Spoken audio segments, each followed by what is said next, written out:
আসসালামু আলাইকুম, আশা করি সবাই ভালো আছেন। আজকে আসছিলাম বগুড়া নন্দীগ্রাম উপজেলার ভদ্রাবতী নদীতে। অনেক পুরাতন নদী, 9.5 কিলোমিটার লম্বা, চারপাশে জীববৈচিত্র্য। আর রিসেন্টলি এটা খুবই বিখ্যাত প্লেস, অনেকে আসেন।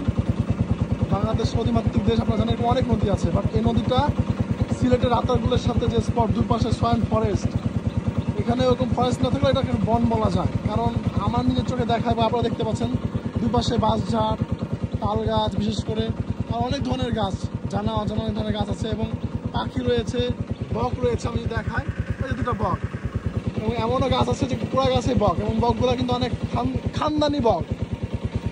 ওই যে আমি আমার ক্যামেরায় দেখাচ্ছি, এই যে এই বকগুলো কিন্তু আমি আসামে দেখেছি।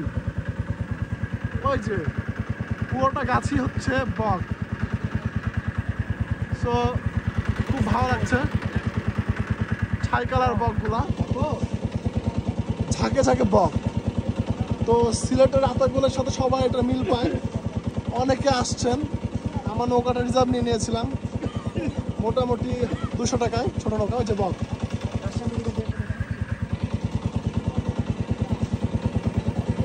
বকগুলো কিন্তু উড়ে বেড়াচ্ছে। এই যেটার সাথে আমরা বাড়ি খাবো।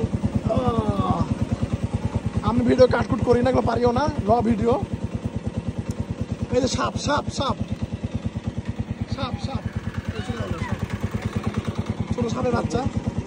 এটাই প্রকৃতির ভারসাম্য। একটা ভিডিওতে অল্প ভিডিও, সব কিছু পেয়ে যাচ্ছেন। তো বাংলাদেশ কত উর্বর। এই যে বক,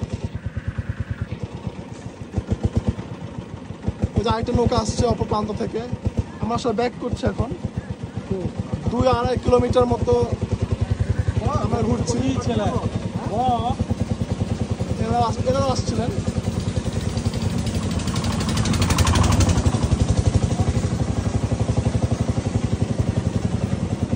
তো জায়গাটা আমার কাছে পার্সোনালি খুব ভালো লাগছে। আর ওখানে হাটে অনেক স্পাইসি ফুড পাওয়া যায়। আমি হয়তো একটা ভিডিও দিতে পারছি না, বাট আপনারা এসে চেক করবেন বিষয়গুলো, এবং পারলে ফ্যামিলি নিয়ে আসবেন। বগুড়া থেকে বেশ দূরে একটু, নন্দীগ্রাম উপজেলার ভেতরে।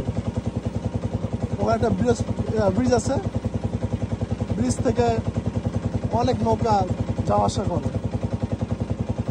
যারা রাতারগুল যেতে পারছেন না, সময়ের অভাবে, সিলেট যদি অনেক দূর, তারা অবশ্যই আসতে পারে। ভিডিও দেখার জন্য অসংখ্য ধন্যবাদ। সবাই ভালো থাকবেন।